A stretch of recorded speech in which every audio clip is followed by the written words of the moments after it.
Son las 7:30 de la mañana en Bogotá. Continuamos con Directo de América. A ustedes, gracias por elegirnos. Vamos a revisar los titulares de la hora. Continúa la incertidumbre en Honduras ante la falta de avance en el conteo de las actas en las elecciones presidenciales. En el más reciente reporte se redujo la diferencia de votos entre Nasri Asfura y Salvador Nasralla. A la tensión se sumó la declaración de Donald Trump, quien aseguró que están tratando de cambiar el resultado de los comicios. En Ucrania, la atención está centrada en las declaraciones cruzadas sobre Pokrovsk. Rusia asegura que ya controla esta ciudad estratégica en Donetsk y también Vovchansk en Kharkiv, mientras que Ucrania lo niega. Esto mientras que en terreno diplomático Steve Witkoff y Jared Kushner están en Moscú para su reunión con Vladimir Putin. El Papa León XIV finaliza este martes su visita al Líbano tras una misa en el golpeado puerto de Beirut ante unas 150.000 personas. El pontífice llamó a lograr nuevos enfoques en Oriente Medio que rechacen la violencia. Hoy en directo a París conectamos con Natalia Ruiz para hablar de la jornada de debate presupuestario que vive Francia y que justamente se produce en medio de huelgas en todo el país.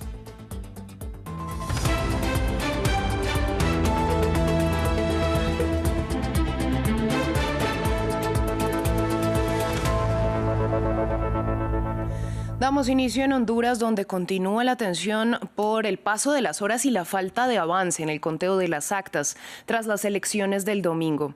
En el más reciente reporte, Salvador Nasralla del Partido Liberal recortó la ventaja frente a Nasri Asfura, que ha liderado el escrutinio desde el inicio. A esto se suma la tensión luego de que el presidente de Estados Unidos, Donald Trump, que respaldó a Asfura, asegurara que las autoridades tratan de cambiar los resultados y habrá graves consecuencias si lo hacen. Para ampliar la información, conectamos con Kenia Torres, corresponsal de France 24 en Tegucigalpa. Kenia, buenos días para usted. ¿Cuáles son los últimos detalles que se conocen respecto a los resultados? Únicamente que existe una gran incertidumbre entre el pueblo hondureño a raíz precisamente de la falta de actualización por parte del Consejo Nacional Electoral.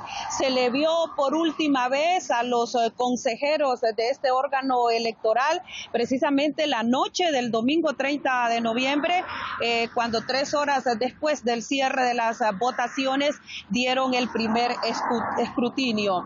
La última actualización, de hecho, vino por parte de la consejera presidenta Ana Paola Hall, quien a través de su red social X fue la que precisamente dio esos resultados que son los últimos que se mantienen de manera oficial, con un 57.03% de 10.923 actas escrutadas.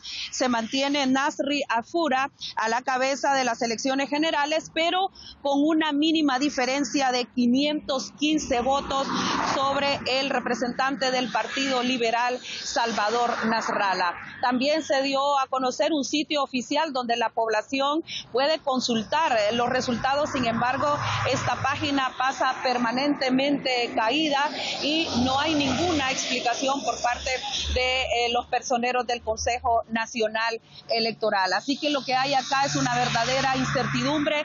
De hecho, ayer mismo se dio este mensaje amenazador por parte del presidente Donald Trump. Justamente, Kenia, le pregunto, ¿qué tanta atención agregan estas declaraciones de Trump?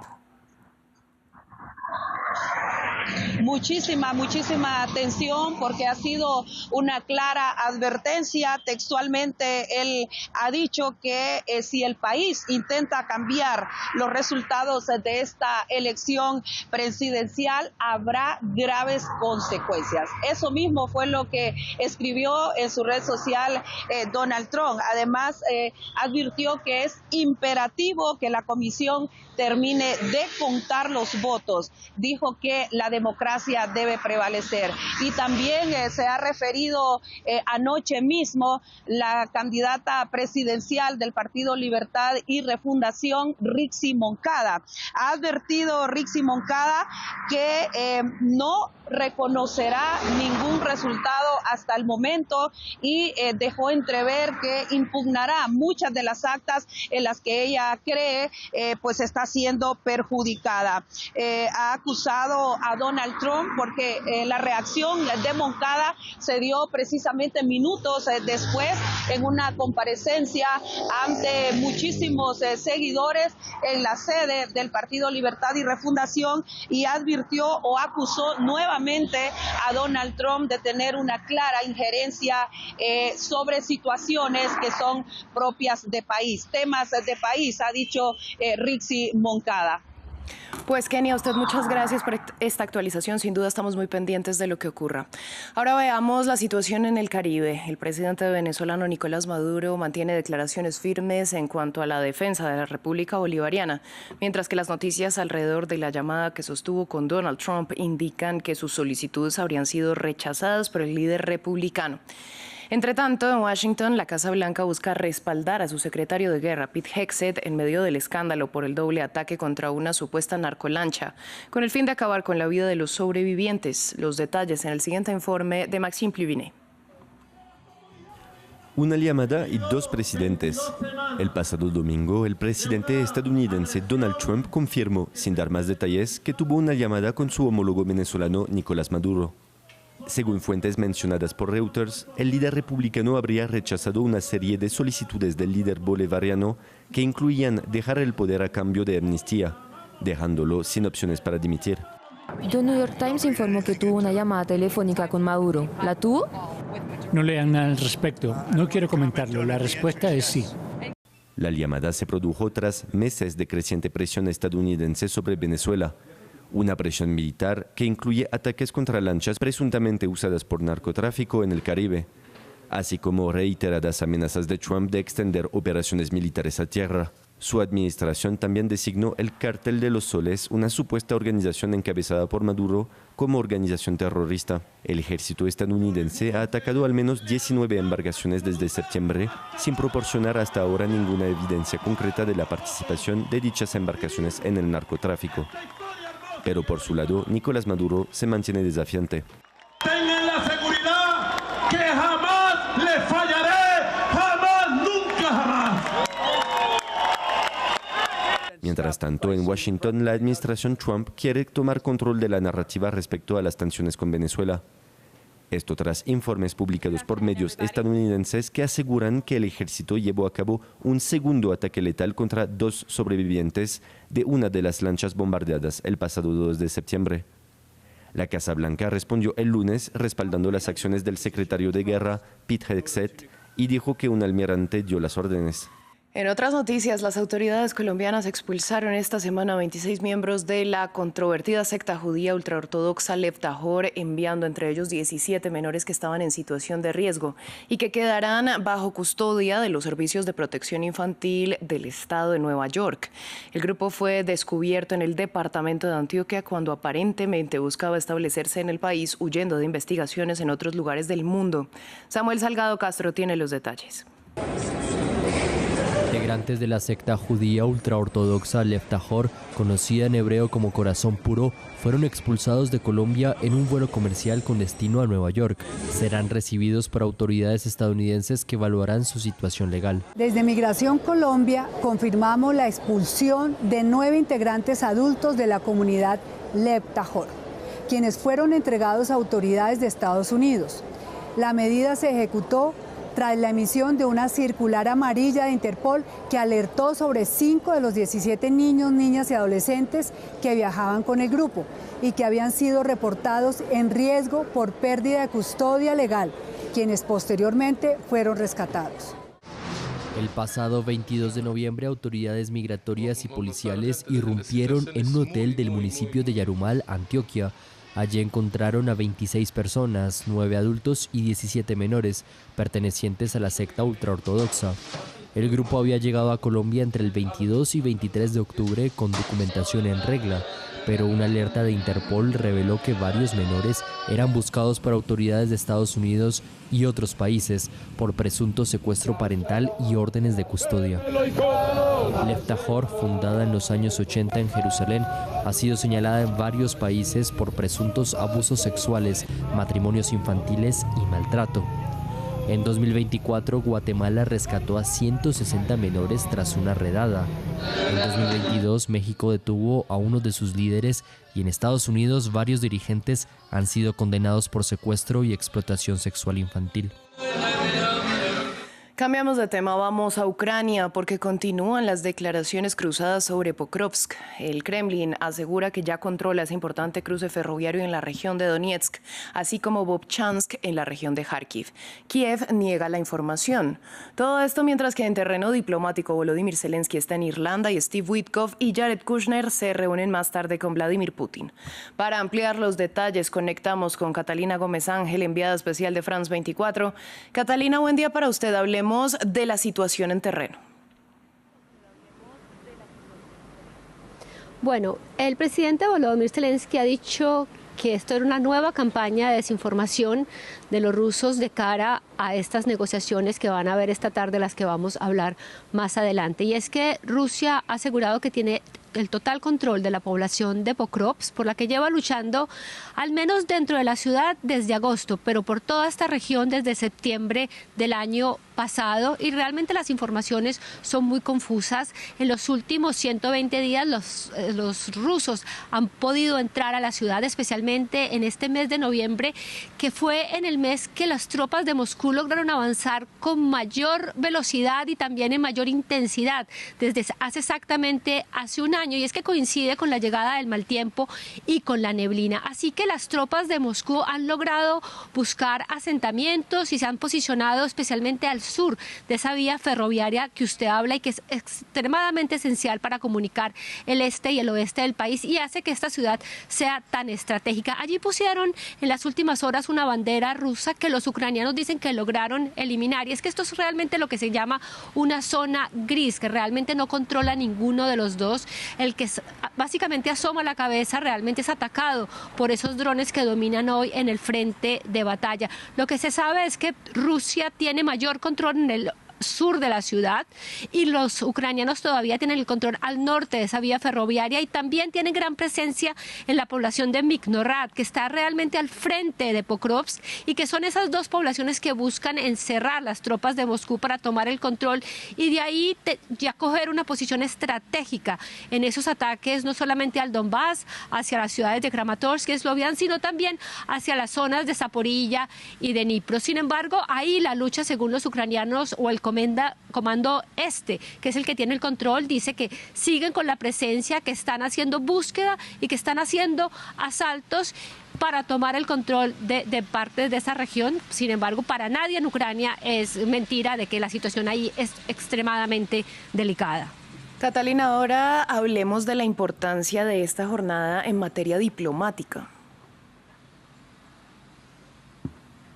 Sí, bueno, para empezar, el presidente Volodymyr Zelensky tiene muchísimos frentes en este momento, lo estamos viendo llegar por primera vez de visita oficial a Irlanda, esto en un momento cuando ayer se había reunido durante largas horas con el presidente francés Emmanuel Macron para hablar de la posición de Ucrania y de Europa respecto a esas negociaciones de paz, especialmente a ese encuentro que sostendrán Steve Witkoff y con el presidente Vladimir Putin esta tarde en Moscú. Recordemos que tanto Macron como Zelensky hablaron por teléfono con Witkoff y con la delegación ucraniana con la que negocia, que estaban en Estados Unidos. Hoy Zelensky habló con sus delegados, se reunieron personalmente para hablar de cosas que no hablan por teléfono. Él dijo que la situación se veía mejor, pero sigue insistiendo que el punto crítico sigue siendo los territorios. Y es que recordemos que Rusia dice que lo que busca es el objetivo principal de lo que ellos llamaron en su momento la operación especial. Así lo hablaba el portavoz del Kremlin hoy. Ellos siguen con los mismos objetivos del primer día y es realmente tener el control de muchos de esos lugares de Ucrania. Y otra cosa que dice Zelensky, dice que no está dispuesto a ceder soberanía y que también lo que necesitan son garantías de seguridad para el futuro. Así que todos están con la expectativa puesta en lo que puede hacer estas conversaciones esta tarde en el Kremlin. Para decir verdad, aquí en Ucrania mucha gente no tiene esperanzas, piensa que cualquier propuesta que se le haga a Moscú no va a ser aceptada, que ellos quieren estos objetivos maximalistas que han puesto en la mesa desde un comienzo, y piensa que cualquier propuesta que se les dé en este momento pues no va a ser bien recibida, pero a la espera a ver cuáles son las noticias que llegan desde allí. Por supuesto, estaremos muy pendientes, Catalina. Muchas gracias por esta ampliación. Nosotros ahora vamos al Líbano, donde el Papa León XIV celebró una multitudinaria misa de despedida en el puerto de Beirut. Se estima que unas 150.000 personas asistieron a la Eucaristía, con la que el pontífice cierra su escala en territorio libanés. Más temprano, el jerarca católico pidió nuevos enfoques para Oriente Medio que rechacen la violencia y llamó a los cristianos del mundo a tener coraje. Todos debemos hacer nuestra parte y unir nuestros esfuerzos para que esta tierra recupere su gloria. Solo tenemos una manera de hacerlo: desarmando nuestros corazones. Despojémonos de la armadura de nuestras divisiones étnicas y políticas.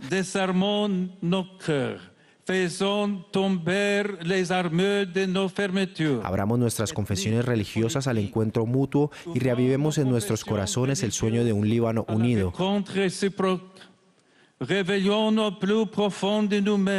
Un Líbano donde reine la paz y la justicia, donde todos nos reconozcamos como hermanos y hermanas.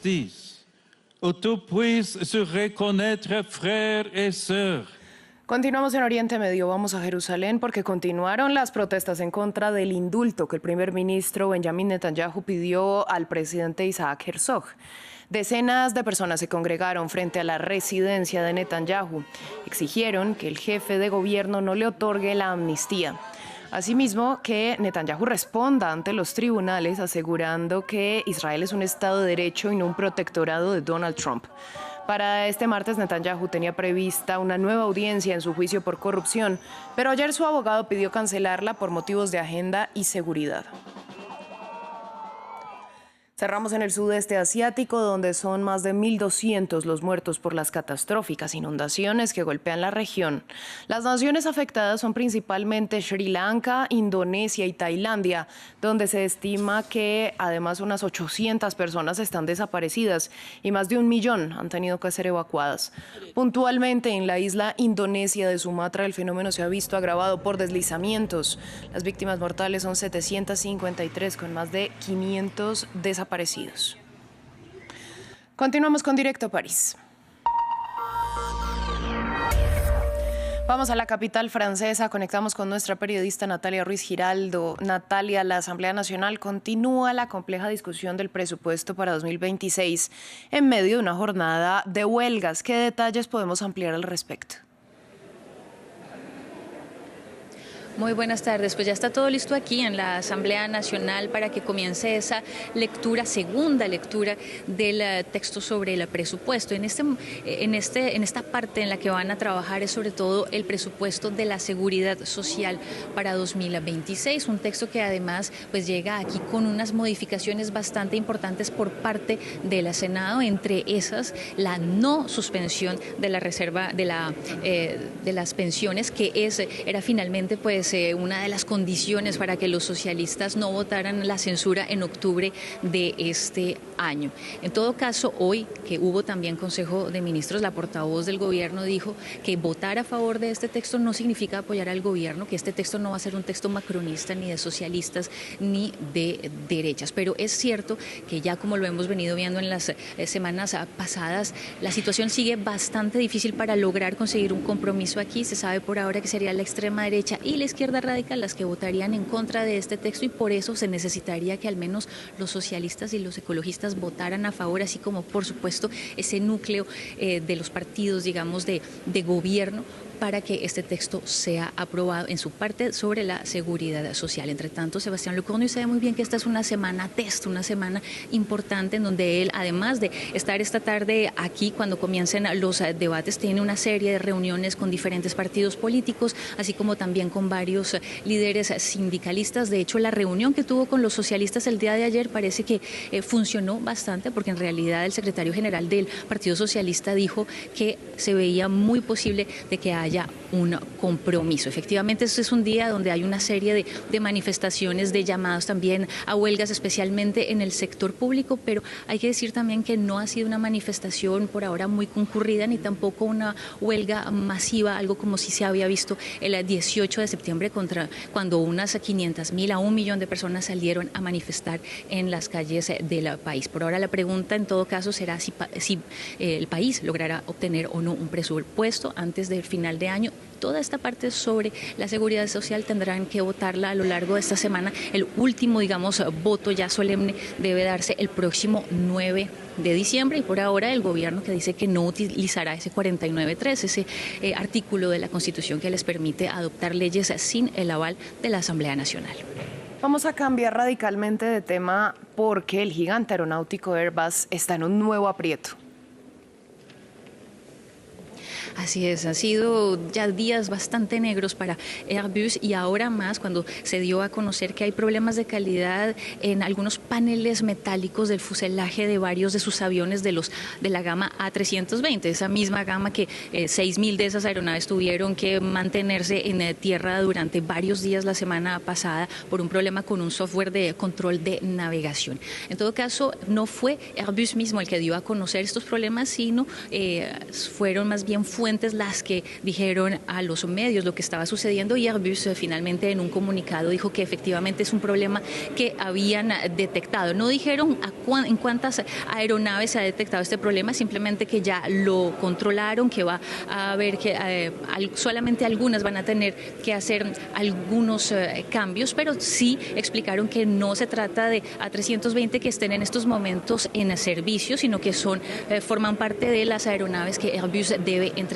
este año. Pero por supuesto este es un problema más para esta compañía que de todas maneras una vez se supo de este nuevo problema pues las acciones en bolsa se desplomaron en un 10% el día de ayer. Hoy se ha venido recuperando un poco más, pero esto también pone en tela de juicio las ambiciones para este año de Airbus en términos de objetivos, donde esperaban entregar cerca de unos 800 aviones. Se sabe que a finales del mes pasado, entregaron unas 72, pero en todo caso para este mes de diciembre tienen que fabricar y entregar al menos 160 aeronaves más, cuando se sabe que el récord, del número de aviones que lograron ya entregar en un mes fue en 2019, cuando lograron en todo caso entregar 138, así que por ahora una serie negra para estos A320, pero sí tranquilidad para los pasajeros porque por ahora pues este problema detectado no está en los aviones que están operando actualmente.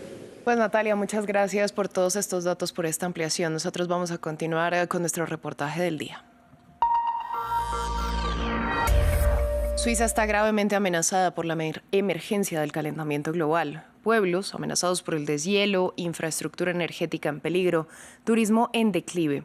En los Alpes, alrededor de 100 glaciares están bajo mayor vigilancia. En el corazón de los Alpes berneses, el pueblo de Kandersteg parece sacado de una postal. Pero estas casas pintorescas, al inicio de numerosos senderos de montaña, viven bajo una amenaza constante, el Spitzerstein. A 3.000 metros de altitud, este pico rocoso que domina el valle se vuelve cada vez más inestable. 15 millones de metros cúbicos de roca están en movimiento con riesgo de colapso. El viernes pasado el terreno se movía entre 1 y 1,5 centímetros por día. Cada semana el pueblo informa a sus habitantes sobre la evolución de la situación. Desde 2018, toda la zona está bajo vigilancia intensificada. Sí, vivimos en una zona de peligro. Hay personas que tienen una maleta lista para salir en cualquier momento. Yo preparé una bolsa grande con todos mis documentos importantes.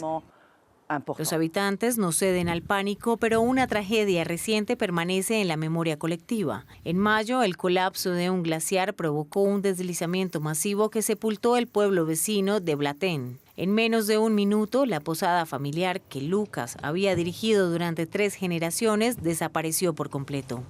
No solo perdimos el pueblo y nuestras casas, también perdimos nuestros trabajos.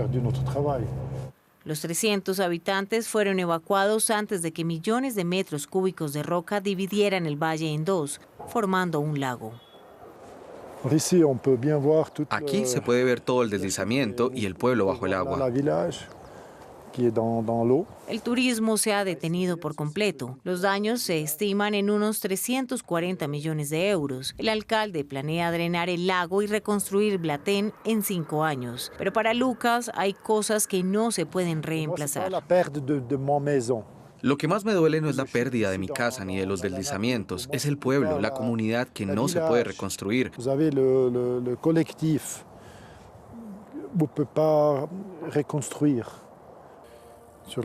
Como la plaza de Blatten, donde celebrábamos el Corpus Christi con los granaderos uniformados. Esas cosas no se pueden recrear y eso me afecta más que perder el hotel.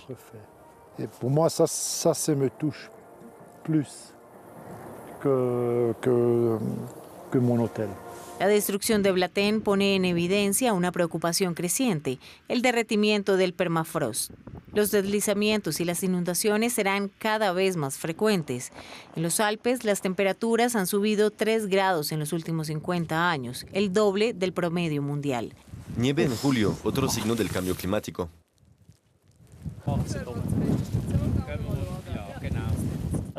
Estamos en el glaciar del Ródano. Hace 2 días la temperatura aquí era de 20 grados. Este científico ha documentado el acelerado derretimiento que ha alcanzado niveles récord en los últimos años. Hace 15 años este lago no existía.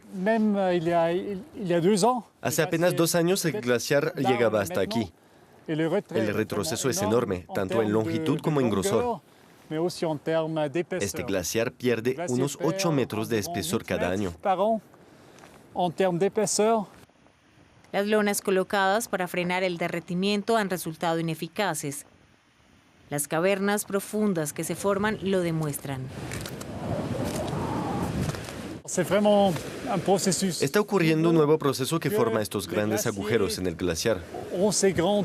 Si no se reduce drásticamente el uso de gases de efecto invernadero, todos los glaciares suizos desaparecerán antes del 2100.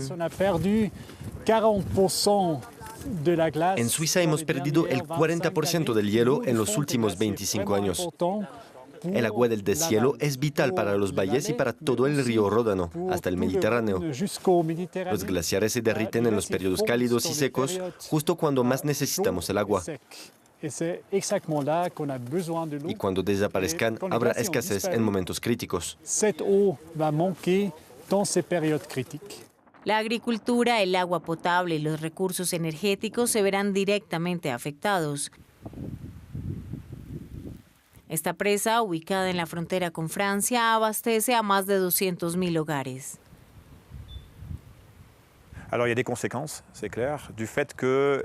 Las consecuencias son claras. El suministro de agua ya no es el que se había previsto, así que hay que hacer ajustes. Aumenta el riesgo tanto para las instalaciones como para la población. Hay más sedimentos entrando en las centrales hidroeléctricas, por lo que quizás tengamos que elevar las tomas de agua y limpiar algunas de ellas. Solo una minoría de los glaciares alpinos pueden salvarse si se intensifican los esfuerzos para limitar el calentamiento global, una realidad que resuena en todo el mundo. Así cerramos este bloque informativo, pero quédense con nosotros que en minutos volvemos con más noticias.